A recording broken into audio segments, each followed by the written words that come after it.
Broadcasting live. It's America's longest running talk show on computers. It's Computer America, bringing you the biggest names in technology with guest interviews, new products, and your emails. Listen live at computeramerica.com on any device around the world. Email the show at live@computeramerica.com or find us on social media. Be sure to check out our website for contests, giveaways, show notes, live video stream, podcasts, and more. You're listening to Computer America.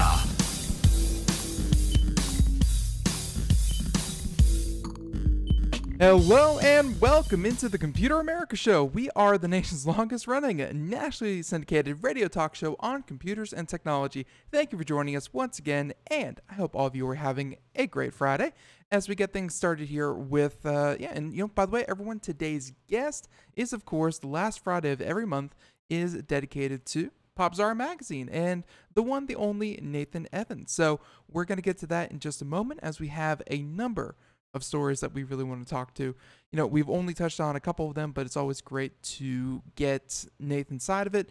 And, it's just a lot of great stuff to hear about.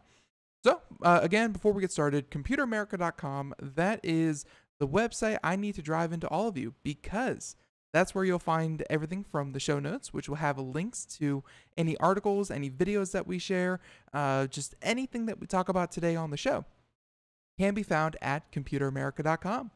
While you're there, be sure to enter the contest, which, by the way, we will be having, that's right, a winner that we will be announcing live on the air here, and they will be receiving a prize from our friends over at Logitech. That's right. And let's see. Last thing is, of course, the live video stream, where you can watch Computer America and not just listen, right? Just another way to experience the show. We're still a radio show, but we thought, hey, why not throw in that little bit of extra goodness? So let's see. I think that is just about everything. So without further ado, why don't we just introduce our guest? And, he was coming in loud and clear. Let's hope he still is. And the one, the only, the man himself, Nathan Evans, Popzara magazine. Nate, thank you for joining us once again. Hey, Ben, what's going on? Am I still loud and clear? You are sounding great. So this is going to be a lot of fun. Of course, as always, a quick overview. Tell the lovely listeners out there, what is Popzara? Why is Popzara? Why anything? Are we talking about French existentialism here? Absolutely. But no. Well, basically, we are a content-based website that deals with video games, movies, electronics, books, and we have a dinosaur as a mascot. So, Jerry Seinfeld used to say that his show was basically reality with a slice of lemon. We are generic content magazine with a slice of fat, chubby green dinosaur. There you go. Yeah, that follows. But I'm assured that just like Seinfeld, it's a magazine, it's a website about nothing, and it's gonna be a lot of fun to talk with you because you come on our show and lend your expertise, and by expertise, as you so point out often, we mean expertise. I believe you take it as rantings, but it's still a lot of fun, and we and we love having you on. So I think a good place to kind of start would be letting you choose. So where do you want to focus first? Dealer's choice, huh? So now every month I send Ben a bunch of topical topics, things that hopefully weren't discussed with other guests the previous weeks, that basically give us a starting point to dig into the culture. I think it's very important that when you talk about technology, especially on a show like Computer America that's been around for a long time, you really have to get a feel for where the culture is. For example, that's why, Ben, every time we're on the show, we don't talk about every new phone that comes out or every new development or every new microchip. Well, I was gonna hold you down and make you talk about the iPhone 10, but okay, point taken. iPhone 10. I'll just say this: if we can just get our requisite Apple dig in there today, the iPhone 8 came out not too long ago, and the iPhone 10 is coming out pretty soon. And it's funny, isn't it funny how we've been doing this show for years, and every time people talk about the iPhone, you always get like this, the 5 stages of grief, acceptance, betrayal, all this. same with iPhone. One is speculation, then it's rumors, then it's leaks, then it's analysis, then it's the greatest thing ever, and then you have the negative stories. There's not enough lines. Is Apple doomed? It's like so much BS about it. Like you can't Yeah. trust anything when it comes to Apple reporting. But the fact is that yeah. So you know if you look at the tech news this week or this weekend, you're going to see plenty of stories about how is Apple doomed? Is the iPhone 8 a failure? Blah. It's second verse, It's same as the first. it's but it's not just phones that and you cover video games more extensively than we do here at Computer America. You cover movies more than we do. It's the same kind of Hmm. reporting that happens with movies. They talk about the leaks. They talk about who they're able to sign on to the project. Is it going to Hmm. be good? Is it worthy of any previous iterations? Kind of like the movie It. I mean, it's Hmm. phones are no different than anything else in culture. It's Well, people get it, excited and people get downed. the truth is that when you don't have anything to talk about, you have to create something to talk about, That's right? true. That's true. And like for example, you have a movie coming out next week. You have the new Blade Runner movie coming out. I forget that what is it, Blade Runner 2048. 2049, Yeah, that's it. and all the reviews are coming out. And depending on where you look, oh, it's a masterpiece. Variety said it was one of the greatest sci-fi movies of all time. I hope it is, right? But and then there's going to be the people who say, oh, it could never compare to the original. If the movie does well or doesn't do well, that's one thing. But when you have speculation about growth in the technology field, where people can invest their money in the stock market, I mean, we've talked about this how the speculators are just so wildly off base when it comes to certain companies, especially companies like Apple or Amazon. So I don't know. At the end of the day, I'm not going to get either the iPhone 8 or the iPhone 10 because I'm one of those people who don't have phones. Hmm. But I will say that if you do buy one, you'll probably be happy with it Oh because yeah. it's like what Apple says, it's the best phone we've ever made. And sure, what else would you expect them to say? It's not as good as last year. It's slightly worse. But no, I sent you a bunch of stuff today. Yeah, you I did. guess we should get the easiest one out of the way first. That I'm a day off, but Star Trek: The Next Generation, the TV show, turned 30 yesterday. Huh. 30. That Yeah. that is one that obviously turning 30. I'm a couple months shy of turning 27. It's a show that's Oh, existed so long. young. I know it's so fresh faced, but no, I've this came about before I was around. But in a way, it still obviously affected me because I think every generation has their own. I did not grow up with the next generation. I grew up with Voyager. Voyager was the one that I stayed up late for. Um, Hmm. and I mean, Star Trek. What does it kind of mean to you? Because it's I think it kind Sure. of I think like to me, next to I think my early video games, it was the first thing that you could kind of say, "Yep, that's a nerd right there." That was the thing. Well, what's funny thing is the word nerd has really changed its meaning. A lot of people say the word nerd now, but they're using the definition wrong. What they really mean is geek. Whereas Star Trek is really a nerd thing because a nerd used to mean someone who was into math, someone who was into science, someone who didn't choose to wear those funky glasses. They had to, you know, someone who didn't care that their pants made them look like a eunuch. They just, they watched Star Trek. They could tell you when the science was accurate or not. It was not only just science, but it was all moral and ethical laced drama. And it had one foot in the real world, one foot in the speculative, and the speculative was always based on science, right? Right. Until they did something really strange, like had a hologram show about Shakespeare. But it was based on Roddenberry's dream.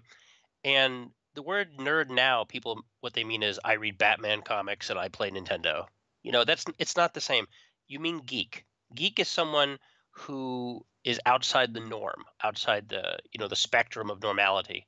Because a guy who goes to a football game and paints his face blue is totally normal. It's totally normal. Well, But they're a geek for football. I mean, exactly. yeah, Yes, yeah, exactly. Thank you. Thank you. It's someone who takes fandom to a level of extremism, right. but not quite like suicide bomber extremism. Ah, More like I named my baby Peyton Manning extremism. But or Zelda, like Robin Williams did. Robin Williams names his daughter Zelda after the video game, yeah, not Zelda after the F. Scott Fitzgerald. yeah. You I remember know, that. So So that's Star Trek. I mean, turning 30. I got a Yeah, cool story for you about this. So sure, go for it. basically, this will be quick. So basically, back in the '60s when Star Trek was around, it wasn't very popular. A lot of people, it went on, it came on, it did its thing. Very progressive at the time. I would say actually more progressive than anything is now. We could check off all the lists how there was a diverse cast, interracial kiss, all that stuff. But the fact is, the show wasn't popular; it was canceled. And another show came around the same time. Do you remember the Jetsons, the cartoon? Oh, of course. Jetsons was also not very popular. It was canceled. So when the '80s rolled around, turns out both shows were very big in reruns, right? Very big in reruns, huge in reruns. And so when Star Wars came out in the '70s, they decided, well, what if we reactivate Star Trek to take advantage? And there were plans to bring Star Trek back as a TV show. But when Star Wars became a huge successful monster, they decided, well, why don't we up the budget and turn it into a movie series? And the Jetsons went the other way. The Jetsons were reactivated in the '80s as a television show. And there was this new format called syndication. The idea that you don't have to put a TV show on a network, you don't have to put it on ABC or NBC or CBS. You could put it directly into syndication, which is effectively reruns, right? Right. So Star Trek: The Next Generation was one of the very first shows that was pegged to do this, and so that's why if you look back at the Star Trek movies from the '80s, they were based on the original TV show, whereas whereas The Next Generation was based on a wholly original idea, and the two worked in tandem, and that was pretty cool. And that was pretty cool, and it survived. It changed the way TV was, and I would argue that that format is still being implemented today with things like Netflix and Amazon, that you have an alternative way of presenting television. Which, by the way, I don't know. Have you watched Star Trek Discovery yet? I no, we reported on it a bit, and just to give everyone a background who maybe also hadn't heard of it, and you can please Mhm. feel free to correct any of it, but they had like their first episode run on cable, like always, and then it's supposed to be like I'm sorry, a streaming exclusive for I think it's like CBS's streaming service, right? Yes. And yeah, basically they did. Isn't it funny how these content providers use the exact same method as crack dealers? Like the first taste is free. Give you a taste, No, yeah. but it's a show that's basically CBS is getting into this. Disney's going to be getting into this. It's the Netflix game. It's the Netflix, Hulu, Amazon game where they want to create a streaming only service. So this is the first Star Trek show, like Next Generation, that's being developed for an alternative distribution, right? Mhm. So I've seen it. I usually have this rule where I don't watch a show until it's got at least two seasons. But I don't know if I sound a little sedate or a little hyper. I'm on about three different narcotics. I had a wisdom tooth removed, so there's a lot going on So inside of me right there's so there's less wisdom. We get that. now. That's less good. less wisdom, but much more drugs. So many drugs. So basically, I needed something to watch, Right. and so I watched the Discovery. I've only seen two episodes. It's got time to grow. I'm not going to judge a show based on two episodes. It's it it's got its work cut out for it. No spoilers. It's decent. I hope it becomes something special. I Does really it do. does it feel and I'm not saying that the original or really any of the Star Treks kind of had a super big budget except for the new movies, but did it feel like it was constrained by its budget, or is it kind of doing its job Um, without Actually, feeling? quite the opposite. I think if you actually look at shows like that, it actually feels bigger than it is because the technology to bring movie style special effects has come down so much that in some ways the show feels bigger than it is. It feels Mhm. expansive, but on other ways, another show that came out not too long ago was the new Seth MacFarlane show, which is the Orville, which is his sort of nudge nudge wink wink to Star Trek: The Next Generation.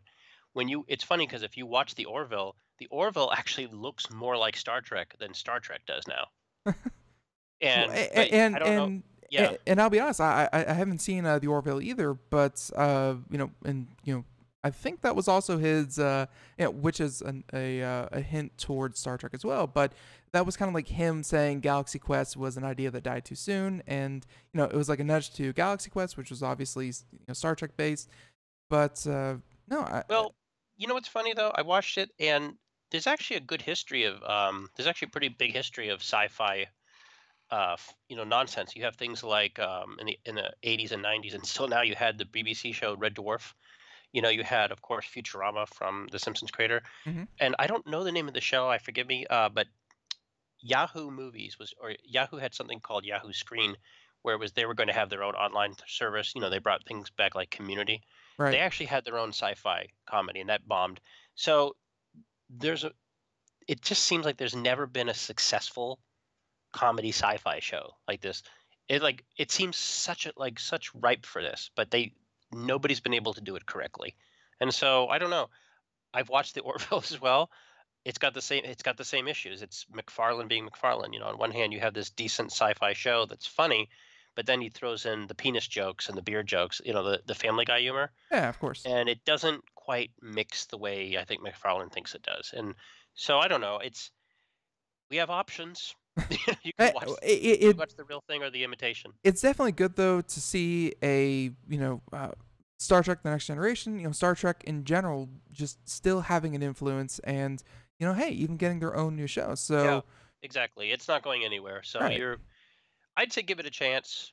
Give it a chance. Make up your own mind. Don't read the reviews because, now, yeah, yeah, and the one review I did read, they said it was good, blah blah blah, just kind of praising it. You can do whatever, but they had these comments in there that I really really didn't like, mm, and they said that, and it's like Star Trek Discovery, right? That's so hmm everyone is clear.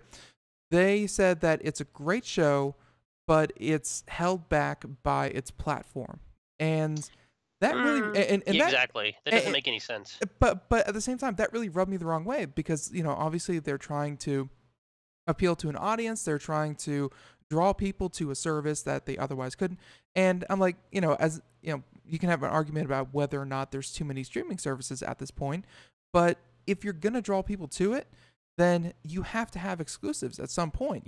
Like I get why it's an exclusive. I may not like it, but I get it. And for them to say that we don't like it because it's bound, it's like it exists That has, to yeah, to to exactly. be bound. That has, but when you're reviewing something, though, we always like to say, you saw this a lot with phone reviews of the Windows Phone. It's like, oh, it's a great experience, but it's held back by the fact that there aren't applications. Right. Well, if there's not applications, and then the operating system has failed. You know, you're not buying into CBS Interactive. You're buying into Star Trek Discovery. You can rent the service, right? You can rent the service, but what's the show like? Like, how's the show? Like, you have to talk about the show. You can't talk about the service unless the Right. service is so traumatically bad you can only watch it like on your iPhone in 2-inch screen. Then that's another thing. But Right. you could watch this show on HD, like 4K quality. So it's the idea that Yeah. you're held back by a streaming service. You could say that about anything. You could say that about HBO Go. You could say that about Netflix. You could say that about anything. Every service has its built-in limitations. Right. But you judge the content for what it is. Like, for example, if you buy a video game system and the video game system only has one game on it. Okay. People say, "Oh, this game should be on PlayStation, this game should be on Xbox." But it's not. So judge the game.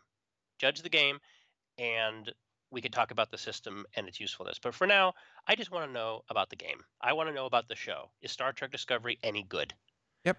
And by the way, and if the service fails, it's pretty telling, Ben, that this show is available on Netflix in Europe.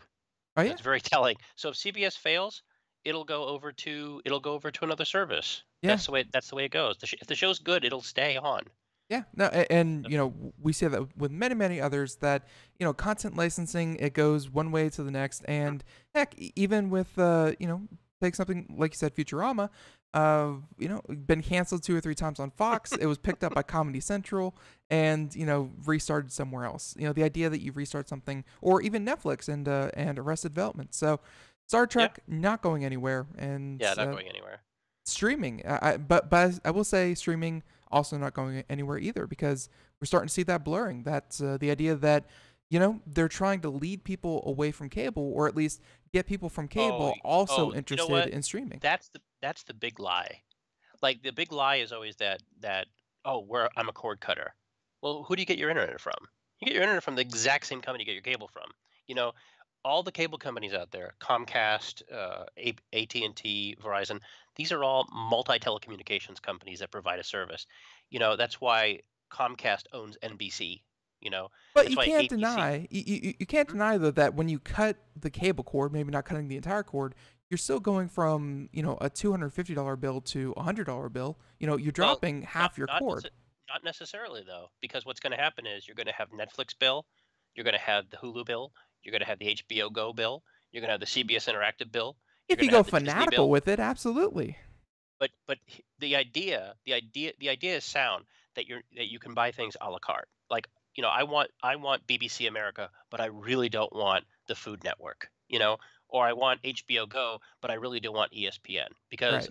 I don't know if you knew this or not, but every single person who pays for cable is paying for ESPN. They're paying for a sports channel, whether they bet it or not, because that's built into the content subscription services that they've made with the deal. And how many stories have you heard, Ben, where someone who's paid for their cable or their satellite, and yet there's a blackout of a game, or the negotiations go wrong, so AMC goes blank. You paid for that. You've subscribed to that. They still haven't got all the nuts and bolts figured out. And the more people switch to streaming, where the service is now between you and the service itself, as opposed to the local cable company. That's a better thing. But make no mistake, at the end of the day, the cable companies are still going to get their money. They're just going to get it in more creative ways. And I think that's better. I do think it's better, because I don't think people should pay for crap that they don't want. It's getting there, and there were a couple other ways that are, uh, you know, in the news lately. They're not exactly on the up and up, but it's an idea that you mine essentially cryptocurrency through people's browsers. Oh Um, yes, I saw that. Yeah. yeah, and so the model of the internet is changing. Ads are paying less and less, and it's gonna evolve. It's just Well, hopefully you know, evolves in a way that we all like. one last sample, and this is a quick one. I was a big enthusiast of the Apple TV, because I thought Apple had a very good chance to sort of reorganize how these structures were, and in some respect they've done that. If you have an Apple TV, it's a little better than the Roku's and the Amazon Fires and the Googles at directly connecting with your cable account. They have a place where you can input your cable subscriber information, and it just cross pollinates across the entire ecosystem, so you can watch things without having to sign in. It's pretty cool. Where they failed is they failed to distinguish themselves as a service like Roku, which I know we're going to talk about here in a second. But it's funny, Ben, because Amazon forbid Apple from selling it on Amazon.com. You couldn't buy their competitor, Mm. which, by the way, totally illegal. So if Amazon ever gets called up for antitrust, it'll be because of that, hopefully. But it's coming back to Apple services now. You're going to be able to watch Amazon Prime on an Apple TV, and that's great, because Amazon's finally realized, they've done the Google thing, that they're not going to force you to buy a Fire TV to watch Amazon Prime. If you're watching Amazon Prime on an Apple TV, you're still paying for Amazon. Right. So Amazon's getting very smart about this, and I applaud them for that. And it goes to show that you're right. We are going to shift the conversation over to Roku. That a Yeah. company that you're right. I mean, it's Roku. I don't believe, and they're more of an aggregate. I don't think Roku has their own dedicated. Here's our Roku TV channel, and here's our Roku content. They're simply an aggregate device, but they do one thing very, very well, Hmm. and that's what everyone Yes. else is trying not to do. It's always funny, because Roku is what Google Android TV should have been. That was the promise that Google made when they released one of their very many, many versions. Oh, it's going to be this operating system. It's going to run your TV. It's going to run this. And you think Google could do this because they did this with Android, right? But no, they failed spectacularly. Roku is a company that dedicated on one thing and one thing only: providing you with a superior, generic, modern smart TV interface. And they did this better than anybody else. I still prefer my Apple TV. I have a Roku, by the way. Roku's in my TV. Hmm. I still use it. I like it. It's a thousand times better than any other TV operating system I've ever seen. I love the Roku. I love it. I love it. I mean, anybody, all you youngsters out there, younger than Ben, that had to grow up with a crappy interface on how to set your channel up, up, up, down, down, down, left, screw that crap. Screw that noise. But Roku, no, I've been a big fan of Roku. They've been spectacularly successful. I wish them the best of luck, and they're finally going to have their IPO on Wall Street. I'm very excited about this. I actually thought about investing, but I've, I've with Silicon Valley last 10 years, there's a lot of missed opportunities, and Right. I thought about it. I'm probably not going to do it, but I'll do the thing where I pretend I am, and then when I look at all the money I didn't make, I'll cry. But Well, but you can also be happy for Roku because I oh, remember they came I'm on the very happy for them. I love the yeah. company. Yeah, I mean, I remember having them. Actually, that's actually a pretty good question. I wonder when the first time we had Roku on the show here with us, because it's been, let's see, the first time was back in, no, it was Sonos. 2005 was when Roku first came on the show to talk about their product. And, Mhm. even back then, they, like, just to give you an idea how long it was, they were competing against VHS and DVDs. Like, that was the market, and they've evolved to the point where they're valued at $2 billion. I mean, do you think that they are really, in a position to kind of capitalize on that? Because with their IPO, now they have to answer to, Well, investors and people like that. Because, okay. yeah, go ahead. Go back to 2006, right? When Sony released the PlayStation 3. The promise is that it wasn't just a video game. It was going to it had something called the cell processor, and this was going to power modern interfaces. And I believe a few TVs were made. And again, if you go back to how bad TV interfaces were, and Roku started off as an external box or a stick, or some people still do it. They had the Roku Premiere, but the greatest thing they've ever done was to become not just a service on your TV, when they say smart TV, but to actually become the driving force of the TV, to run the system settings. You know what I mean? And when you think about that evolution from hardware to software, it's a remarkable thing. It's a remarkable thing. I can't think of another company right now that was so seamlessly able to do that and be so successful in this field of competition that included Amazon, Apple, like I said, Google, Sony, and just show them up in every way. And I don't know where the future is going to lead for them, but what they've done, they've made the nonsense of having to configure all these apps and have to deal with myriad of interfaces, and they've reduced it down to the usability of a toaster. And like, I have an editor on Popzara whose 70-year-old mother just learned to use Roku a couple weeks ago, and now she watches westerns. She can operate it herself. This woman could barely operate a a television DVR box. That's how complicated cables become. Right. That giant remote controller that looks like a NASA controller. But with Roku, it's up, down, left, right. Okay. Yeah. It's very simple. It's very simple, and it works really, really well. And yeah, they've done something that companies worth 10 times what they're worth could not do, and I think that's remarkable. Definitely, definitely. And yeah, I don't know why. I was still looking through the calendar there for a second, and we had You said Netflix. VHS tapes. I, How old is this interview? no, 2005. What was when Roku was first on. That was 2005. That was a long time ago. yeah, it was. And then we had Netflix on in 2009, and that was like, when they finally split their streaming and video Yeah, service. Uh, I was a. You know what's funny? Remember that? That was I want to say that the first system that Netflix did was Xbox. I think they had a partnership with Microsoft at the time, with like an with exclusivity Netflix. thing. Yeah. Uh, Well, it looks like according to at least at the interview, they had a pretty good package going on with, of course, Roku and TiVo were the two they were trying to kind of hook up with. But that was in 2009. I mean, they've been around since '06, '05 oh, or something like that. TiVo. There's a company that never established itself in a way that a lot of people thought they were like They had myself. a they had a really good idea, and Mhm. they were on They the blew show, it. and but like the idea I think was so easy to implement in other places, it got bypassed. Like, you're right, it just didn't catch on like it Well, should, like you Roku know what? did.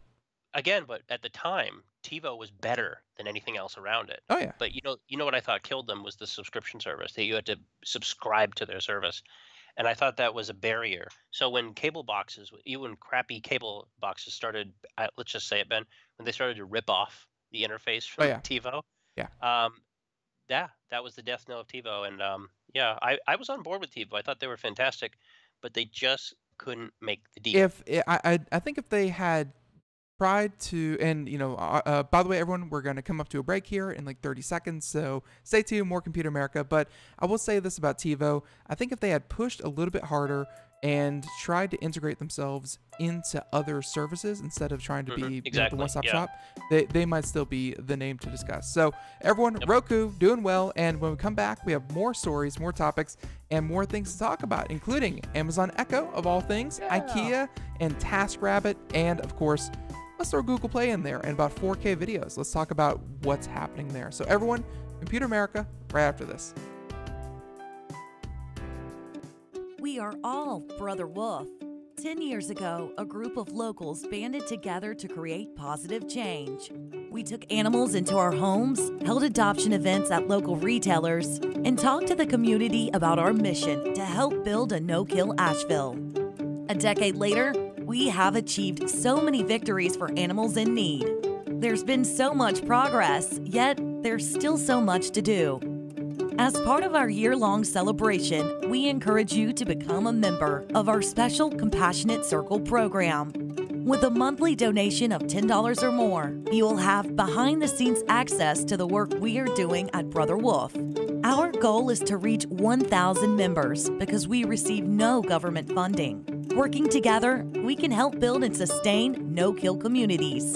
Learn more at compassionatecircle.bwar.org. We are a 501c3 tax-deductible organization.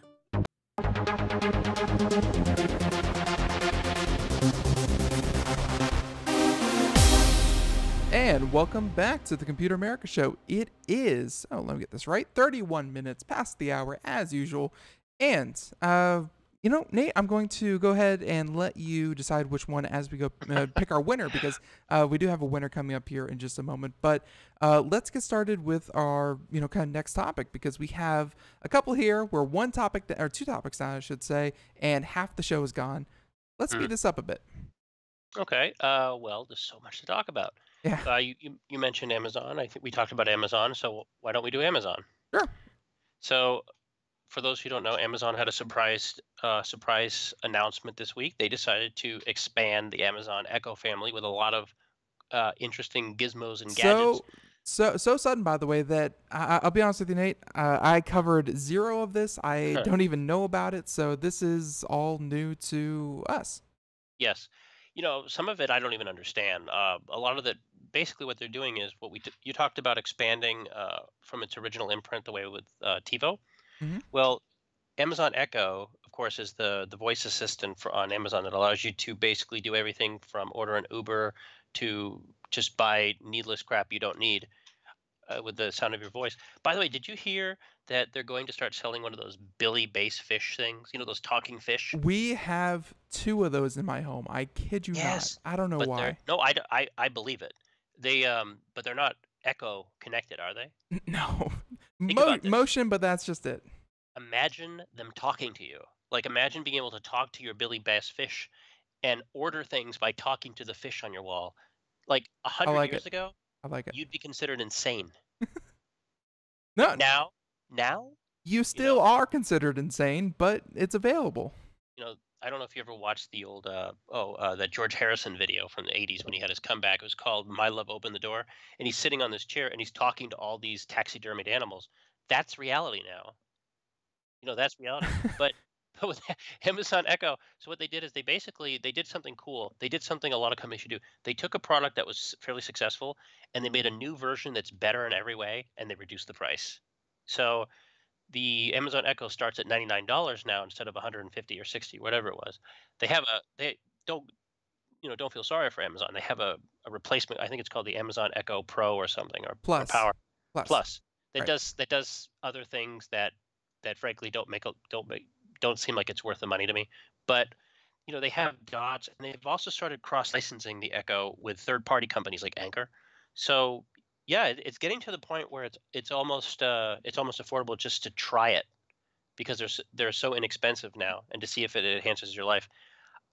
I'm still not a big fan of the technology about having a speaker in your room that listens to everything you're saying, but I think there's some questionality there.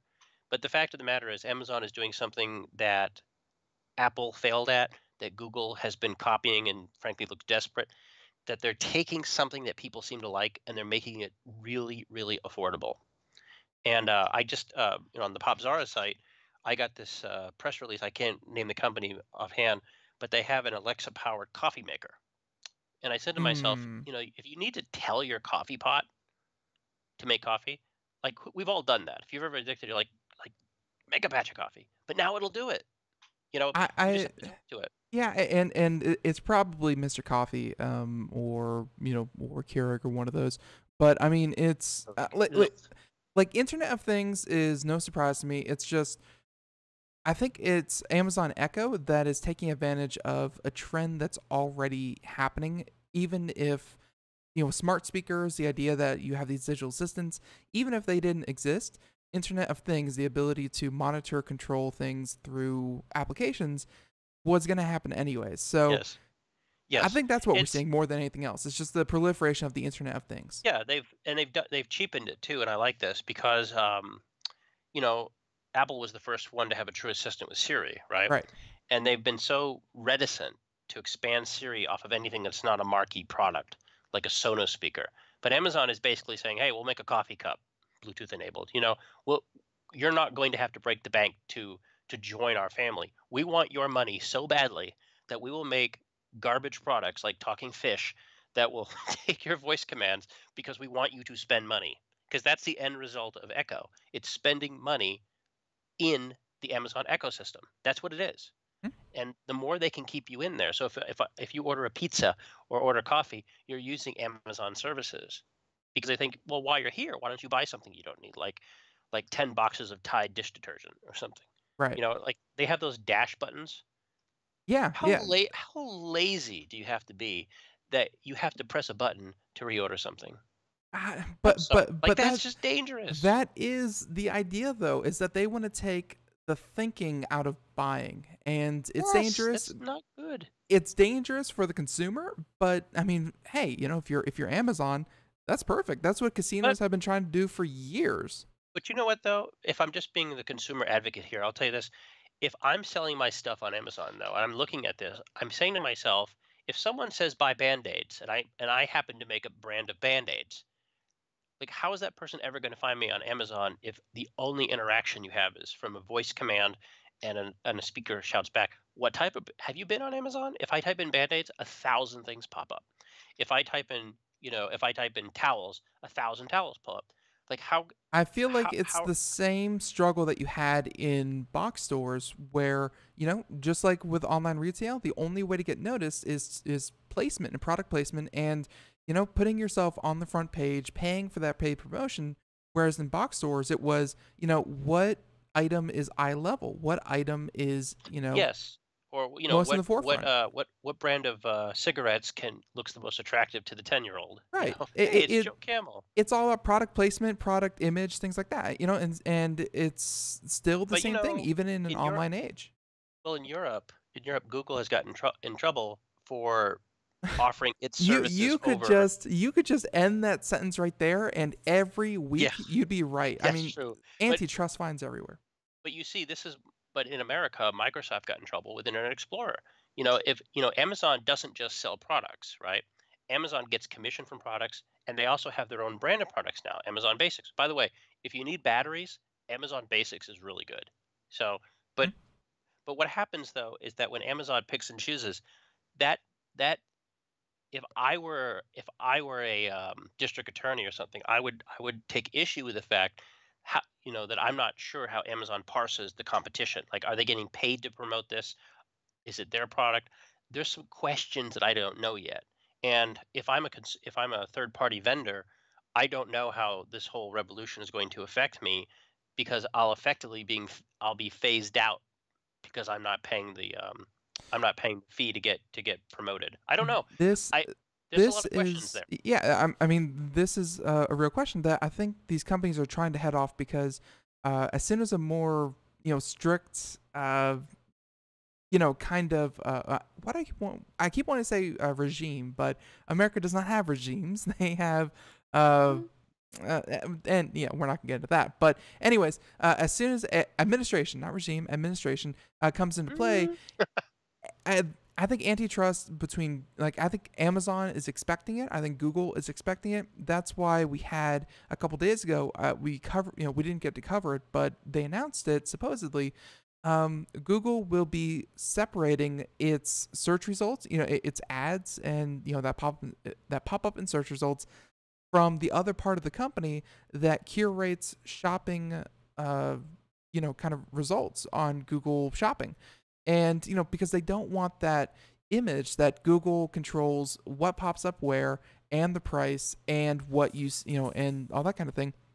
These companies are trying to, separate themselves in a time and place where I think at least in the US, if not the EU, they've been allowed to pretty much go anywhere they wanted to. Yes. It's I it's a real problem. I think the real problem has to do with, like you said, self-policing. Because I think they make a very shallow attempt at it. I know Google, Google restructured themselves into a new company, Alphabet, Yeah. of which Google is a subsidiary. They're trying to fall in the ranks of a more traditional brick and mortar company, a multi corporation like Berkshire Hathaway, which pretty much owns everything in the world. That's not Google. Yeah. But Google has proven. I think Amazon has proven a little bit too. They're not in the business of just selling you a phone or a speaker. They're in the business of retaining your information, your private information. In fact, that's what Amazon and Google primarily are. They're data collection agencies that happen to sell, that happen to have some monetization effort. And as you see with, was it Equifax? Who was it? Yeah, it was Equifax. Yeah, yeah. The companies that are responsible for this should not be should not be so localized that they present a danger in themselves. Like people don't understand how big that hack was with Equifax. They don't realize that every single person in this country's information is now compromised by the very company that was self-appointed to monitor this. With Google, I mean, if Google gets hacked or Amazon gets hacked, you're going to have 500 million credit cards, 500 million, personal security systems that are out there. And I was just discussing this yesterday with my parents, and it was like, they wrote an email, like the previous CEO of Equifax took an early retirement, and they got a new CEO in, and he's like, we apologize completely and wholly, and he wrote this letter, and he's like, we understand that it's going to be our job to re-earn your trust, and like no one ever gave them trust. It's kind of like the I didn't trust you. It's like the CEO of Tyson going to all the chickens in the chicken farm, going, "We will re-earn your trust, chickens." It's like, we're your product. We're not your customers. You can't. We never trusted you in the first place. It was weird. Exactly. It was weird to read. You extorted. You had information that you had no business owning, and you charged people to have access to their own record. Yeah. And then you messed that up. And by the way, what is this about new CEOs? The Uber guy did this, the new Uber guy. He's apologizing for something he had nothing to do with. Like, the fact that I had to have someone who had nothing to do with the crime apologize to me, I don't buy your apology. You know what? He's apologizing. Yeah, he's apologizing on behalf of the company, obviously, but I know, but it's just get better. Yeah, it does read. And although, by the way, another part that we didn't cover, and yes, this is a tangent, but Equifax, they have the new, they have a service that monitors your identity for identity theft, things like that.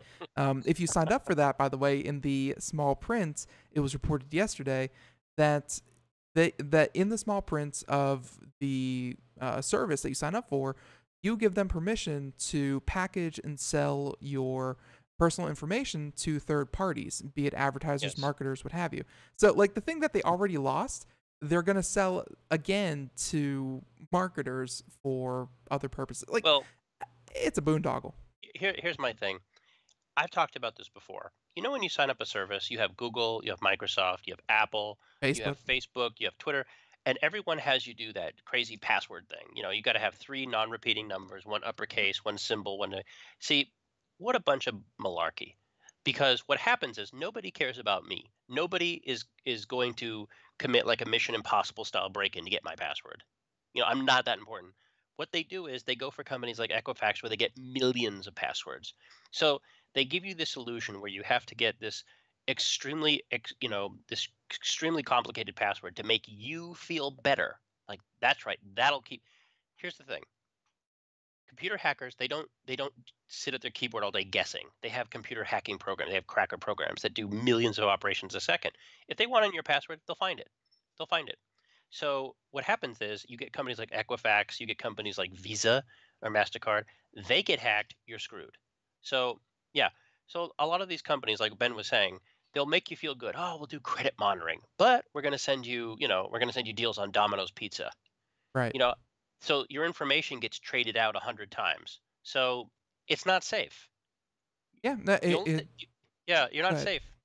Yeah, no, it's really not. And at this point, between Equifax, between places like Sonic that we talked about earlier this week, that's I think at this point it's only sane to assume your information is out there, and you need to keep a check on yourself. So Exactly. that Exactly. yeah, Can I offer the listeners a solution? go for it.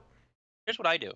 If you don't want people, it's like it's the same. It's the exact same philosophy I tell people when if they don't want revenge porn. Like if you don't want people to share pictures of your naked body, don't take pictures of your naked body. So if when you go to a website that you've never heard of, like Cheng Industries LLC.co.uk.cn, don't be so lax with your credit card. Create an email that's different from your normal email and use that to sign up for services. Get a debit card that's not directly connected with your bank account. Like put a layer of security because you can't trust these companies. You can't trust these companies. So if you don't want to be robbed, get a credit card, go to Walmart, get a prepaid card, use that for online services. So if somebody steals it, no big loss. Let them have it. Yeah. Get an email that you don't mind being spammed. Put a layer of security because you can't trust anything. Right. And yeah, and we've seen it time and time again that it's not a question of if, it's when. And Yeah. so we have efficiently scared all of you. Now, before we move on to our next topic, folks, we're going to do a winner for our Computer America contest. And yep, this lucky person is going to win a prize from Logitech. It's the M720 Triathlon mouse. Lets you control up to 3 different devices with one single mouse. It gets very confusing, but folks, you'll manage. And here we go. So this week's winner is, check that out. All right. So this week's winner is Josh Culp. Josh Culp. He listens to us in Seattle, Washington, of all places. I've heard nice things. I'll be honest, Seattle. So, and yep, they listened to us, and all they had to do was check out Computer America. They did it through Google Plus, of all places. And yeah, they entered the contest and they are now going to receive their prize. So we'll contact them and we'll get the prize out to Mr. Josh Culp. So if you want to be the next Josh Culp, all you have to do is computeramerica.com and check out the contest. Dare to dream. Dare to dream. You too could be Josh Culp. So, so with that being said, as we move on to our next topic, why don't we do the 4Ks? Because this is something that I've been meaning to talk about because, iTunes, Apple has been deep in negotiations with the Did we talk about this last month? I know we were talking about them getting into the game, but I don't know if we ever talked about the I don't think we did, because I know that I wanted to talk about iTunes. I never got a chance to. So talk about Google Play and just 4K in general, because it's a hot issue for these distributors. Exactly. The story that Ben is referencing is that that Google Play content will now offer 4K movies to match the same price as iTunes, which is $20. Now, this was a big deal. A lot of people don't know this. One of the things that stops a format like 4K from getting widely adopted is content, basically a lack of agreement on the way content is distributed, the pricing. So a lot of really good ideas get killed out of the box before they can get out. So Apple announced a new Apple TV. We talked about that a little while ago. It's a 4K box. It's HDR. Now, depending on where you sit on the fence, this is the greatest news in the world. Oh my God, Apple's doing 4K. And then you get the other people. Oh, now they're getting 4K. Oh yeah, now that everyone else has it. Well, yeah, it could be both. So the problem is that this happens a lot. This happened with NFC on Google phones and eventually Apple phones. This happens on wireless charging. This happens on a lot where Apple is late to the game. But when they do it in such a way that it tends to become a standard. Now, if you wanted to rent or buy a 4K movie that wasn't on a 4K Ultra Blu-ray, then you had to pay a lot of money to download from something like Vudu or Apple or Google. So it was $30 a movie. I don't care. That's a lot of money for one movie that's digital. So when Apple joins 4K with iTunes and 4K Apple TV, there was a lot of, I don't know if you saw the reports, but there was a lot of reports that Apple was arguing with the content providers because the content providers wanted the movies to stay $30. Apple has a lot more sway than Google. So guess what? The movies are now $19.99. And not only that, if you had previously purchased a movie on iTunes on the Apple service, they were going to upgrade the movie for free. That's a pretty big deal, by the Yeah. way. That's actually, I don't know if you want to talk about that, but that's unheard of. Like, I've never heard of a company uh, upgrading a decreased, improved quality thing for free. Usually it costs money. And so I don't think the Google movies are being upgraded for free, but it could happen. But Yeah. no, Yeah. this is competition. This is why we have competition, because the price went down. The price went down by a third. That's pretty good. Yeah, and you know that was definitely a big deal because I think they announced that when they were talking, you know, at the big Apple event. You know, it maybe was covered up because it wasn't hardware; it was you know, kind of software. But I think a lot of people definitely benefit from that. I mean, it's I don't know. Just to me, $20 for even a single movie. I've personally haven't really been of the ilk that, you know, I really wanted to own, you know, even a DVD box set, let alone an individual movie. Um, $20 though. I mean, do you see this as kind of yay, or do you think this is just, you know, something to hold people over until 4K Well, streaming is the standard? there's the only option to get 4K on these boxes are with Netflix 4K. There's Hulu in some versions I 4K. think There's Amazon Prime Amazon. does 4K. Yeah. Amazon. But it depends. But again, it depends on the service. It depends if the service has it available. I want to be clear. These are 4K with HDR, so Right. it's not just the resolution bump. You know, in order to buy a movie on 4K, otherwise, you have to get something called a Ultra HD. You know, Ultra HD 4K Blu-ray player. And the funny thing is, Sony, which owns the technology, you know, they brought out a PlayStation 4 Pro console not too long ago, and it doesn't have it. It doesn't have the 4K Blu-ray player, whereas the Xbox One does. The Xbox One S, I should say, for about $200, you get a 4K. The movies are like 20, 30, $40. You know, they can be pretty pricey. I wouldn't pay it either. But the fact is, there's a market for this stuff. Yeah. There's a market for this, but the market I think is significantly lower than it used to be. I think if you were to watch uh, a 1080p movie on your new 4K display that gets up, I think the Apple TV upgrades it, you know, upscales it, but it's going to look pretty good. But if you're the type of person that will spend a lot of money to upgrade all your systems, you're probably the type of person to spend a little extra money to quote unquote own a movie. But owning a movie digitally is not the same as owning it on a physical disc. It's not the No. same No. for lots of reasons. But it can be just as nice. Although I did experience it for the first time, you know, kind of why it's important to own physical copies, or even hmm just even like the DVD box sets. Like, folks, like I don't know about you guys, but I watched the original, maybe, you know, first 7, 8, 9 seasons of Family Guy, like on repeat. Like that was like my background noise for years. So I had like every joke, every line memorized, for better or worse. You know, I knew everything by heart. And then I went to go back and watch the entire, you know, because they came out with a new season on Netflix, a streaming service. I went back, started at episode 1, and I did not realize it was going to be a 4-week, you know, kind of indentured servitude to Netflix. But 4 weeks later, they changed so many jokes. They went back and edited and took out jokes, changed jokes in the first 7 seasons, that it was jarring. And like that's the benefit of having like a DVD, a physical copy. You can't change it once it's done. But these streaming Well, services, yeah, exactly. Well, they do you can change them. you can make that same argument about anything, about video games, about books. You know, if you have a version of something that's been printed, that's been or imprinted or burned to a disk, you have something that you have access to as long as you have access to the player, right? Um, Nintendo just this morning, I don't know if I told you, I went to Walmart this morning. I tried to buy one of those Super Nintendo Classics. Yeah.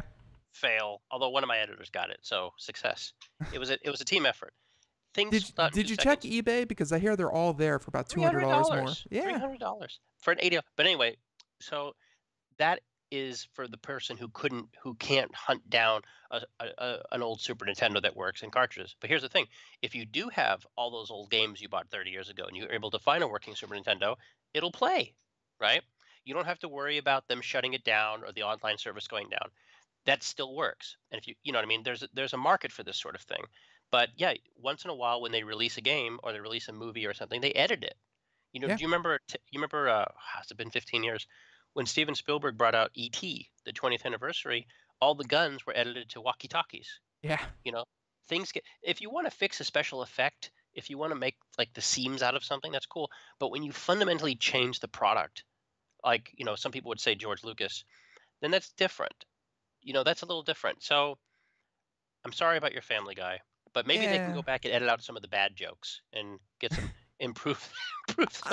I mean, like, to I'm be sorry. fair, Season 1 and 3 are like unwatchable for me, but it got better after a while. I mean, when they brought it back. to be fair, they edited some out that were, like they edited out like a 9/11 joke that, seems kind of weird that you could play it for, closer to 9/11, and the further away you get from it, you take it out. It's But not weird. Not weird to me. not in this day and age. I don't know. And then they change others. I don't know. It's a whole thing. So, anyways, I'll just say this: if you want to watch Family Guy, watch the Hulu versions. Hulu tends to be Probably. a better service for that kind of stuff. Probably. And now Hulu has exclusive rights to Futurama as well. So, but now we have only a couple more minutes. Let's do something quick. Unfortunately, let's skip over Red Dead Redemption 2. Let's talk about Ikea and TaskRabbit, because Nathan, have you put together a piece of furniture in the past couple of years or months? My monitor stand is an IKEA thing. I built it myself. I would never go to IKEA and outfit my house. The stuff is junk. But if you ever go to an IKEA, the magic of IKEA, it's like going to Willy Wonka's chocolate factory, is that you don't go there for the TV stands or the things. They look nice, but it's garbage, and you got to build it yourself. Ain't gonna happen. So they have these section IKEA where you can get little parts. You can get stands, you can get wood planks. They got every little doodad and gizmo you can imagine. They're basically like Radio Shack for furniture, right? But so I built my own monitor riser on my desk, and it's pretty cool because if I would have bought this thing myself, it'd be like $200. But instead, it's like cost me like $15. That being said, I don't want to put things together. So I know I've never used TaskRabbit. It's not in my neighborhood, but I do know that TaskRabbit is very, very popular for lazy people who don't want to do things themselves. And we made jokes about it. It's, what do they call it? The sharing community. I don't think it's necessarily sharing if you're telling the someone to do sharing economy, right? The sharing economy. The Just idea. call it what it is. Just call it what it is. Slave labor. But Like, it's do this job for me. right, for everyone out there who may not be familiar, think like Uber. The idea that you have a car, but you share your car and you share your time and rides and services, and you get paid for it, a small amount. And, technically you are your own boss, but you're not exactly, reaping in the rewards for the entire service. So, But with TaskRabbit, they'll do it with anything. They'll come over and rake your leaves, Yeah. or put up a picture. So the idea that IKEA bought TaskRabbit is interesting to me, because now they're pretty much admitting that our customers like our display units, but then they get home and it's a box that you have to put together with these awful instructions that are in 20 languages and none of them good, Right. And so the idea is that, hey, you bought our stuff. Well, why don't you buy our service? We'll come over. It's basically Geek Squad for furniture. that is the perfect analogy for it. There's no better analogy. It is definitely the Geek Squad. I mean, and personally, I've been putting together a lot of furniture lately. It's not that hard. Like, they've gotten it to the point where all you need really is like a screwdriver and a hammer, like nothing else. And it's not that hard, but at the same time, I can see why people are lazy. Hey, by the way, if you do it, it can be extremely rewarding. Yeah. So, and with that, and Nathan, I'm sure you hear the music. Everyone, we're out of time here. Nathan, what's happening over at Popzara? Any big, and also your podcast? I would love to thank the Academy for this award. And as the music plays me out. No, come and see Popzara. It's going to be completely redesigned soon from the ground up. You will be astonished at how good it looks. I promise you. I want to point everyone to a review we're going to be publishing this weekend. My editor, your friend, and I, Herman Exum, reviewed the new Microsoft game Cuphead. for Xbox and PC. Oh, he loves yeah. it. He loves it, so get ready for the review. Awesome. Yeah, no, I've been hearing great things about Cuphead, so glad that he was able to get his hands on that, and looking forward to that. So everyone, again, anything we talked about here today, as well as a link directly to Popzara, you can check it out, computeramerica.com, in the show notes. And in the meantime, Nate, thank you so much, and looking forward to, wow, you're going to be on like almost near Halloween, huh? I know it's all scary, but thank you guys. Have a great, safe weekend. Don't drive drunk, and don't drive drunk. Right, Ben? Yeah, no, don't drive drunk, don't drive drunk. That's that's sage said. advice. So, and good luck with your wisdom tooth. Everyone else, thank you for tuning in to Computer America, and catch us here, same time, same place, Monday through Friday, 4 p.m. to 5 p.m. Eastern. There you go. Everyone, have a great day. Bye-bye. Bye-bye.